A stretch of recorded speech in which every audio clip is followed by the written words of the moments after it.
I'm Brian Wright, and this is the Daily Bee. Some of you may know me as an MMA coach. Some of you may know me as just this talking head. I don't know how you're going to know me. But a lot of people know me as an MMA coach. And what does MMA mean? MMA means mixed martial arts. So, you have all these arts, and we mix them up, and we create a combat sport around it. Now, because of the modern digital age, the massive amount of people that are participating in this sport, and the accessibility of the athletes and the leagues in which they compete, we've created a situation where people have an idea you can do a lot of things for a little bit and put it together and call yourself a mixed martial artist. Now, truth be told, you can do that and call yourself a mixed martial artist, but will you be a good mixed martial artist is my question. I don't care if you're talking about MMA or anything else. It's all the same.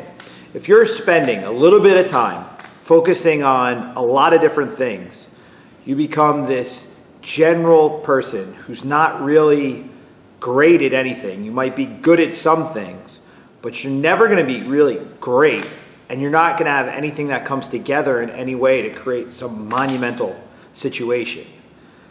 The key to success is that you put the time in on the individual skills. So you go and you don't learn everything all at once. You learn it piece by piece, and you put the time in, and you take the 1,000 steps down the path so that you get a high level of proficiency, and then you move on to the next thing, and the next thing, and the next thing. And eventually you become very good at a lot of things, and you could become great overall, and it's just an easy roadmap.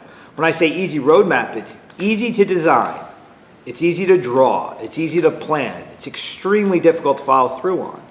Why do you think the top leagues in the world, the top of anything, is a minimal amount of people? There's only one number one at anything, and it's because they're the best because they put in those steps.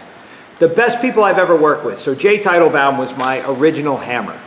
Jay started me when he was 13. He became a world champ at 22. Okay, it was 9 to 10 years of work that created that. Carl Roberson and I have been together going on, I believe we've broken 9 years at this point, and we are well on our way into a UFC career. But none of this stuff happened overnight. You can't come and work with me and expect me to make you UFC level, world championship level, really good at anything in a matter of days, weeks, or months. It's a accumulation of years. It's a commitment to a way. It's a trusting in me. It's me trusting in you. It's a mutually respectful situation that develops over time.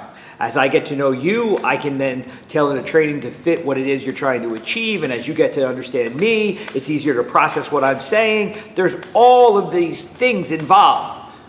But the key is the time. It's not just showing up here and there for a long period of time. It's coming in on a daily basis and putting in the work. Some things you will learn faster than others.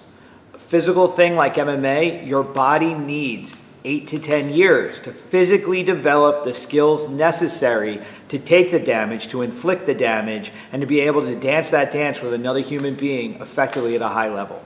You will see guys come to MMA and be good in a short amount of time, but they were already athletes in something else, so their bodies were already developed. It is a very specific thing. There are other things like the arts, where your connection between your hand and your brain and the pencil and the pen or the brush have to come together, and it's stroke after stroke after stroke that is eventually going to create that sensitivity and the touch and the understanding. I don't care if you're a computer programmer, a scientist, an MMA fighter, a painter, a sculptor, it's all the same. It's all an art form. It's all a craft. It all demands time. It demands commitment. It's not a whim. It's not hey, I think let me give this a try.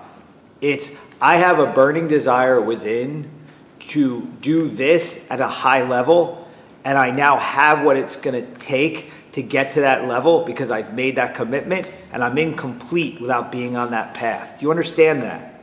If you really want to be great at something, if you're not doing that thing, you should feel like a piece of you is missing. That's how I've known I've been on the right or wrong path my entire life. The things that I truly miss and I'm like lost without are the things that gain the most commitment of my time, because it's not about happiness. I could be happy eating a chocolate chip cookie, but it's about a sense of satisfaction and being complete that the act of doing certain things gives me.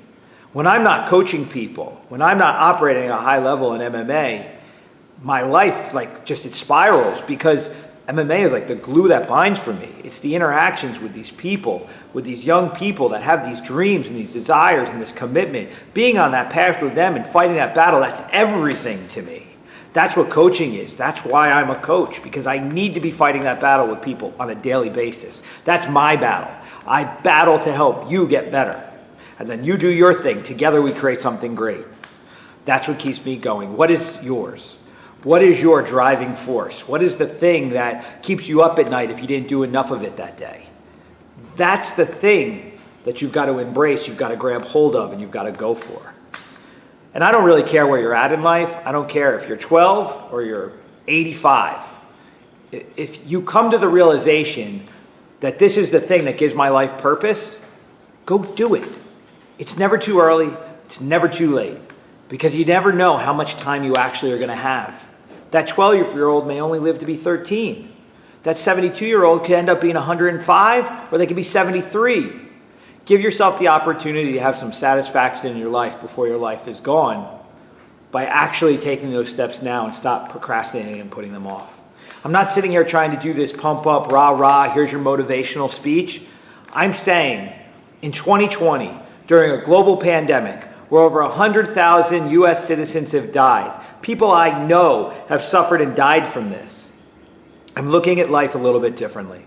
I'm looking at how I've led my life. I'm looking at the roadblocks that this pandemic has created, the things that have been taken away from me, and I'm looking at what I have, and it's really more valuable right now.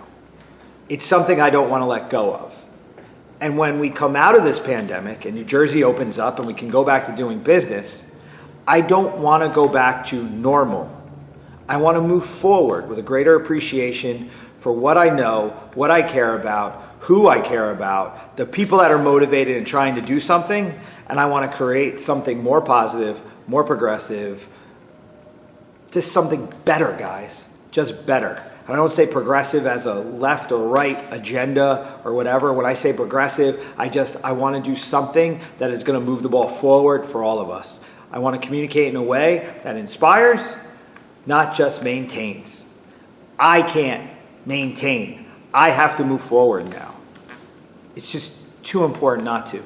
I don't know what tomorrow will bring, so I got to do the best of what I have today. And that's my message.